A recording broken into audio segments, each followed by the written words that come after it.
getting set up, usually, I don't know whether it is by design or default, I almost always end up getting this session immediately after lunch. So I love that because it keeps me awake too, because I'm doing all the talking. So what I'll do is, while this is coming up, I recollect a story, a conversation. It's actually a conversation. It has two stories in it, and I'll tell you both. So the first story is something which I have used innumerable times whenever I speak to any kind of audience, be it my children, or be it my team members, or be it my peer level or my senior management. The first story goes like this. There were two frogs. If anyone has heard me before, you might have heard, so pardon me for that, but nevertheless, it's an interesting anecdote. There were two frogs who were happily prancing about in the park one day, and there was a pot of buttermilk in one corner. Don't ask me why and how. Okay? So both the frogs, they fell into it suddenly as they were jumping around. So the first frog just did not know what to do. It was an unknown situation, an unknown surrounding. So the first frog just lay still, dazed, and drowned and died. The second frog was a survivor. Okay? So the second frog said, let me do what I know to do the best. I can keep flapping my feet, so I'll keep doing that, I'll keep doing that. And he went on doing that. And as he did that, butter got churned out of the buttermilk. Hard butter, okay? So the second frog stepped onto that rock solid butter and went out and survived. So the story ends here, the first story. So this is about how the frog did what he knew best and survived, okay? The second story is about a conversation between a father and a daughter. So the daughter apparently has heard this story. Maybe she was present when I was telling this story to somebody that I know. So she went and asked her dad that, Dad, I have heard about how people have to do what they know best to survive adversity. But what if even that fails? What if I'm able to survive for the moment, but I'm not able to sustain the survival? What do I do then? The father was a very simple chef. He was a chef, okay? And all that he knew was cooking, kitchen, pots and pans. So he told his daughter that, let me take you to the kitchen and I'll explain this to you in a way that I know best. And it's a time-tested method. So he takes her to the kitchen and he puts 3 pots of water on the burners, 3 pots. In one pot, he puts some potatoes. On the second pot, he puts some eggs. And in the third pot, he puts some coffee beans.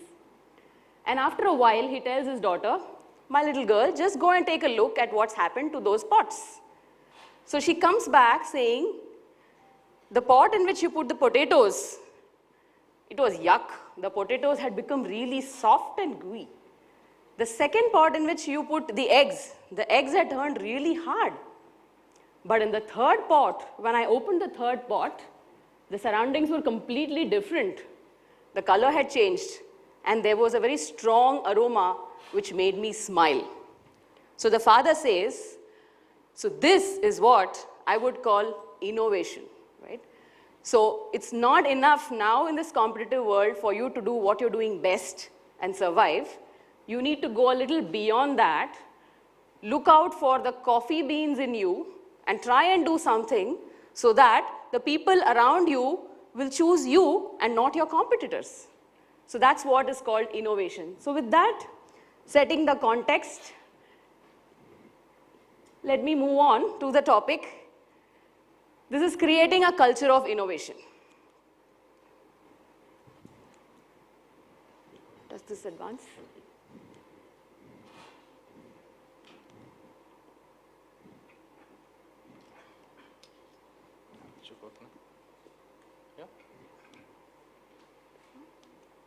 Yep. Let's start thinking. Now, there are too many words in this culture and innovation. So let's start defining bit by bit, and then we'll put all of them together. So what's culture?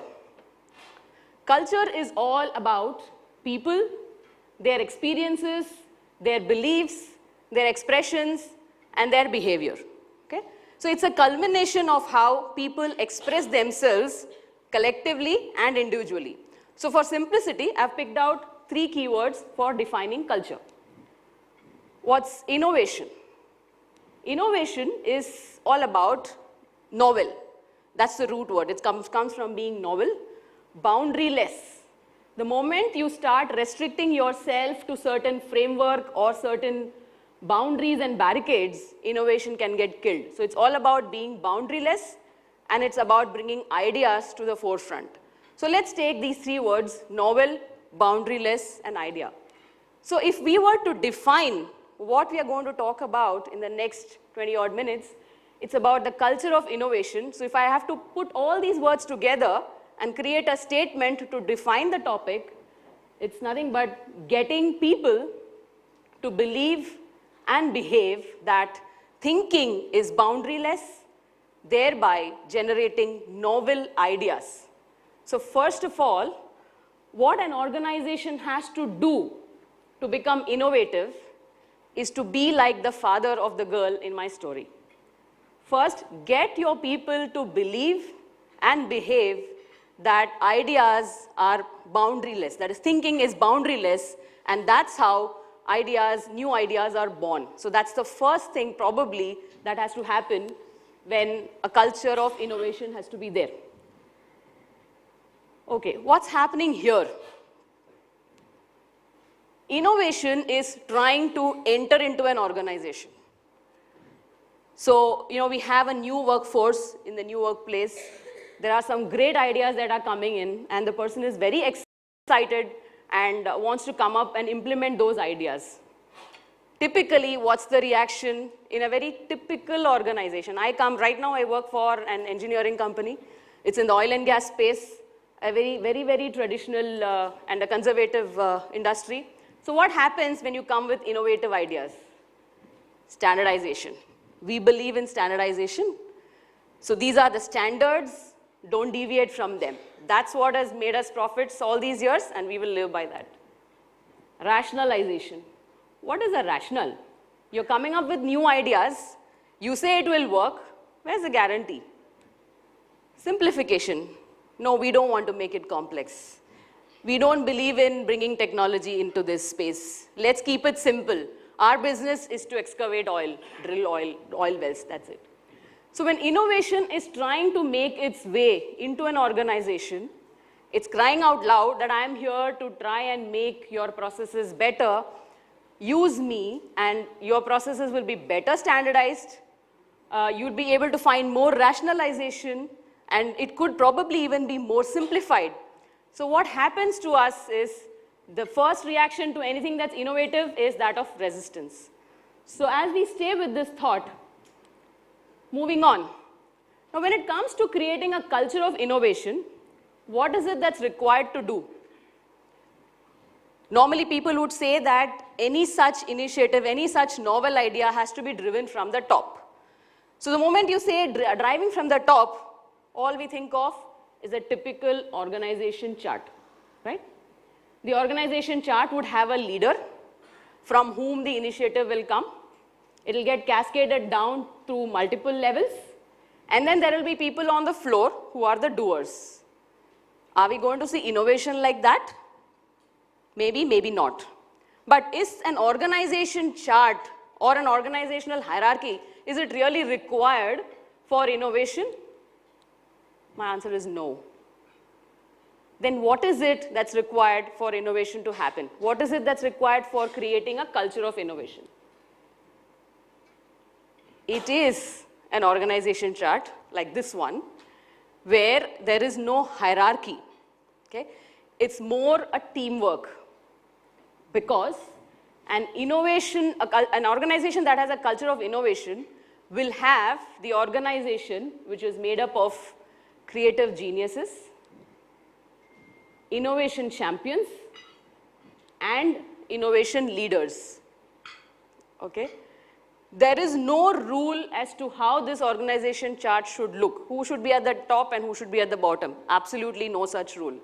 That is why you see a wheel in the middle, which is actually signifying that all these three types of people need to work together to bring about innovation in the organization.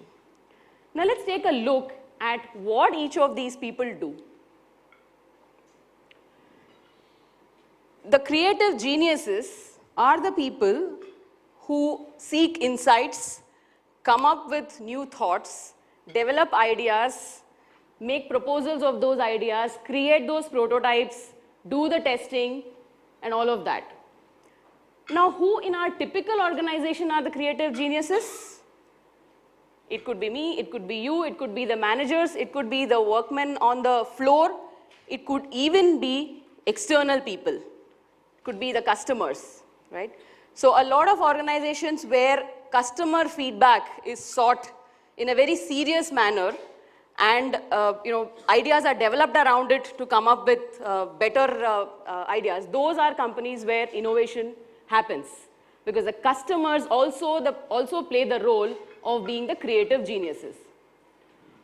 What is the role of the innovation champions in the organization? The innovation champions are the people who will ensure that there are no obstacles to the ideas that come from the creative geniuses. If there are obstacles, they will do all that they can to clear them, right? So they will also be able to provide them with the right infrastructure that may be required. They will be able to help them with what is required to do the testing. They would be able to volunteer themselves as test samples and any of those, right? So the champions could be, again, anybody. Mostly it's people within the organization because they are the ones who are going to make the profit out of the innovation. So the champions are the biggest enablers of the innovation to happen. And what about the innovation leaders? The innovation leaders have to just sit back and relax. The first thing that innovation leaders have to do is not intrude, intervene, and block the innovation. As leaders, if each one of us is conscious that I'm not going to come in the way of the innovation, nothing can stop the innovation. Okay, in some slides towards the end, you will see how those people also can become deterrents. So these are the three types of people in an organization where a culture of innovation has to be built. Okay, now this is where we will look at what some of the barriers and myths to innovation. I have faced some real life situations here where there were barriers in the form of who I thought were the innovation leaders. So when I was very excited about a new idea, a new way of doing things, which is actually a paradigm shift in the industry that I was in one of my previous organizations, I was told that don't go and start a fight. You won't survive. With due respect to you, sir, I was told that you're not a soldier, so you're not taught how to fight. So I said, one doesn't need to be a soldier to fight because I know what's right. I know I'm accountable for what I'm doing. As long as I have it in me to believe that I run this company, I'm an employee here, but I'm also an entrepreneur here, it's okay, I can go and fight. So fighting for what is right and what's good for the organization, backed up with data, of course, that's in my DNA. I don't need to be a soldier to be trained to fight. So that's when you show accountability, some of these barriers can be broken then and there. Another very interesting barrier is our business model doesn't allow this. Come up with an innovation, an innovative idea, and there will be leaders who will tell you that our business model doesn't allow this. No one has done this anywhere else in the world in our organization. And let's do what is time tested. Let's not experiment. That's the biggest barrier to innovation. So the creative geniuses will come up with ideas, and sometimes when the leaders lack the innovative spirit in them, can pose such barriers. Then come the innovative champions. They have a major role to play. The innovation champions are the people who will mediate between these two. Okay?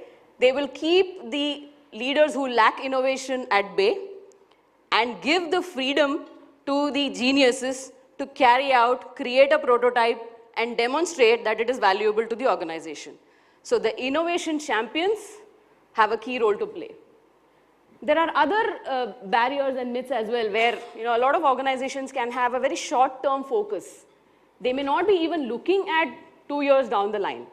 I've seen that happening sometimes. So when you come up with an innovative idea, they say, really don't need it. What's happening is happening, and this will keep us floating for the next 2 years.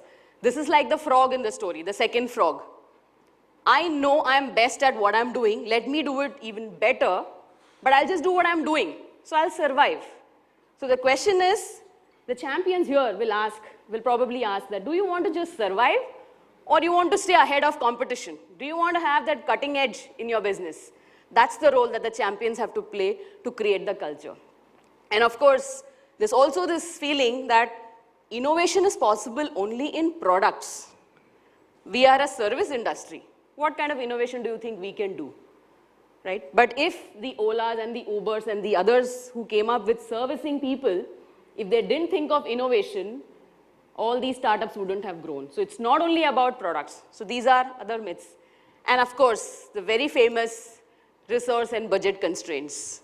So all innovation is killed, right? So what are the various reasons as to why innovation is looked at these days, the whys of innovation? Why do companies want to innovate? Why are we even talking about this topic in such a forum? Why is the HR fraternity getting into areas like, going digital, using a lot of technology in HR processes, coming up with innovative ideas, looking at how our performance management system should look? Why are we doing all this? We keep hearing from the market about the emerging trends. We keep hearing that these companies are doing things differently. So they are attracting our people. So all those things, the market trends, the market intelligence is one. Another is user-based research. When we normally take exit interviews, one of the things is, yes, it is to be done because we need to keep a track of why people are leaving. But there's also a lot of analysis that happens after the exit interviews are taken. That's a lot of information for research.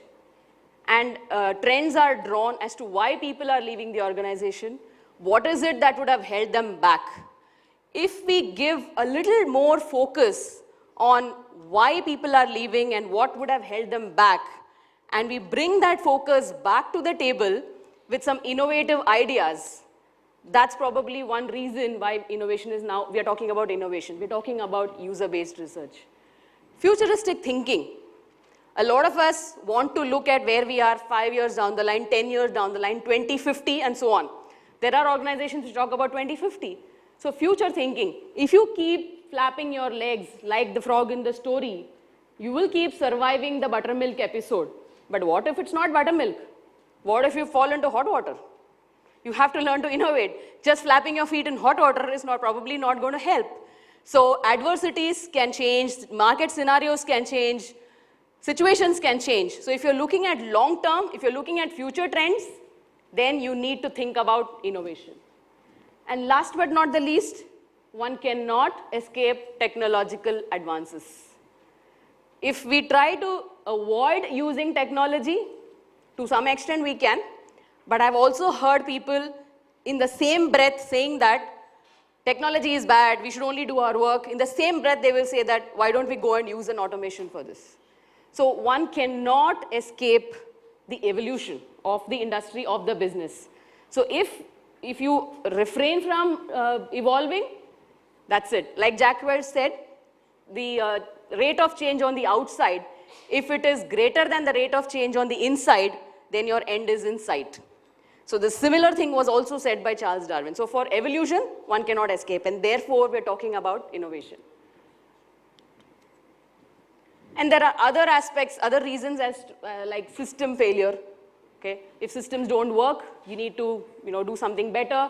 There could be financial triggers, feedback, etc. Like somebody spoke about Glassdoor in the morning, so things like that.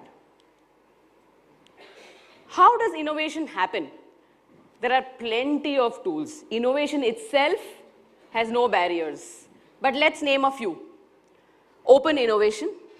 Open innovation is nothing but openly talking about what you want to do, partnering with experts for ideas on strategy and resources. Now, these experts could be outside the organization, there could be internal, there could be from your formal, informal network, so on and so forth. Design thinking is a way of bringing in innovation. I'm a design thinking practitioner, and I have used design thinking for developing an employee value proposition in the organization.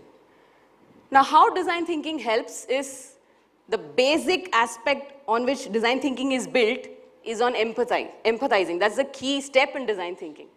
So the moment you start putting yourself in your employees' shoes and start thinking like them, start alter egoing them, then you're here to do something which is better for them, because everyone wants to make their own lives easier, right? So design thinking is one way in which innovation can be brought about. The third one is very simple, brainstorming. One of the friends here attended one of my panel discussions with another forum, where we used a very simple technique of brainstorming. We brought in all ideas on the table, absolutely open, without any fear of rejection, by using a tool called affinity diagram. So if you want to bring about, let people come up with innovative ideas, even in a small team meeting, you can use a technique like an affinity diagram, run that in your team meeting, and everyone will speak and come up with ideas. So that's one way of developing an innovative culture. Systemic thinking. Don't compartmentalize jobs, roles, departments, functions, sub-functions. So systemic thinking will give a holistic and a wider look at things, by which people will learn to start putting each other into each other's shoes and come up with ideas which might not have occurred to the person who's in that role. Now, this typically works very well in the HR function. Recruitment, if it remains a separate compartment all the time, okay, recruitment will only look at closing positions, reducing the turnaround time. At some point of time, if they forget to look at what about the quality of hire. Now, is this person who's coming on board, well, he did come on board at the right time, but is he really going to add value to the business? So the recruitment team functions purely as a recruiter and not looking at the business overall. Innovation will not happen in that function.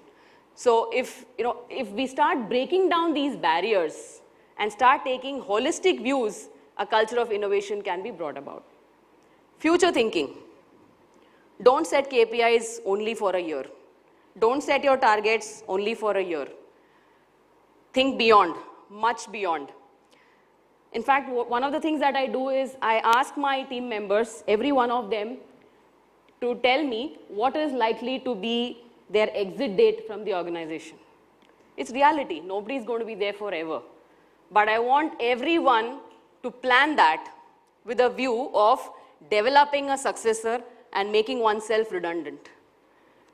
When somebody says, I have overgrown my shoes here in this organization, and I want to do something else, I want to move on, I'll be the happiest one to go, because it's not about retaining people for money, it's about developing competencies and creating leaders. So if you start thinking futuristically, the person is motivated to come up with innovative ideas, make them run, give it a name in the organization, and move on. Okay, that becomes a reward for whatever time and effort is invested on the person. And the simplest is watch others. Do not shy away to look at what competitors are doing differently. And once you do that, learn to accept and acknowledge what people are doing differently and try to do something which is even better than that by using any of the techniques. I picked this table from a book called Permanent Innovation by L. Morris. I forget the first name, but the author's name is L. Morris. And this is from his book called Permanent Innovation. That's quite a paradox in the name, but that's what intrigued me. So this table talks about the typical behaviors in a status quo organization and the typical behavior in an innovation culture. A status quo organization is usually predictable. You know what comes next. Yes, it's time for the performance review, it's time for salary increase, it's time for this, it's time for that, it's time for festivals, it's time for drawing rangolis. Okay. But in an unpredictable organization, they are thinking about what to create next. In a status quo organization, stability. People look for stability, people measure stability. In an innovative culture, people look for novelty, what's new, and they measure novelty. In a status quo organization, the focus is on core competencies, whereas in an innovative organization, the focus is on edge competency. How are you doing something better, something different from competition? Where's the cutting edge technology? A status quo organization will measure success, but an organization that has an innovative culture will also measure its failures, because something that failed some time back may be giving birth to a new idea which will propel you up to success. In a status quo organization, hierarchy is feared because that's a typical organization structure, whereas in an organization which has an innovative culture, the focus is on creative geniuses, where there are no levels or designations from which ideas can come. Ideas can come from anyone. That's how an innovative culture will look like. A status quo organization likes to be in its zone of comfort. An innovative organization is usually risk-taking. A status quo organization wants to do better every year by standardizing processes. And an innovative organization will want to do every year better by coming up with innovative ideas to standardize processes. That is what will give them the edge over the others. So typically how all these measurements are done is by looking at data which tells me that I'm doing fine. A status quo organization will always want a very, very healthy health report, whereas an innovative organization will try to see what is it that is difficult for me, let me go and crack it. Okay, the last one is, of course, status quo loves certainty, and an innovative organization embraces ambiguity. Right? And just one last slide here is some of the do's and don'ts. So do let your imagination off the reins. If you want innovation to happen, imagination should run wild, but of course, one has to ensure that it's on track. Okay, that's what the champions will do, so no worries. Creative geniuses can go all over the place. The champions are here to ensure that you're not going totally haywire, and also to maintain whatever discipline is required. Do branch out, do things differently and do different things. And also do encourage innovation in the workplace. Everyone can play the role of an innovation leader, an innovation champion, if you're not the one who will come up with innovative ideas. So everyone is free to take the roles of innovation leader and innovation champion. What one should not do is don't be overconfident in your current strengths. Anybody can master those and take over. Don't ignore the competition, and don't be overly cautious over costs. Again, the champions will take care that you're not doing something which is not profitable in the long run, but just putting cost as a constraint can kill innovation completely. So with that, thank you to everyone for staying awake, and this is Harini signing off as a speaker from this side, and over to you for any questions.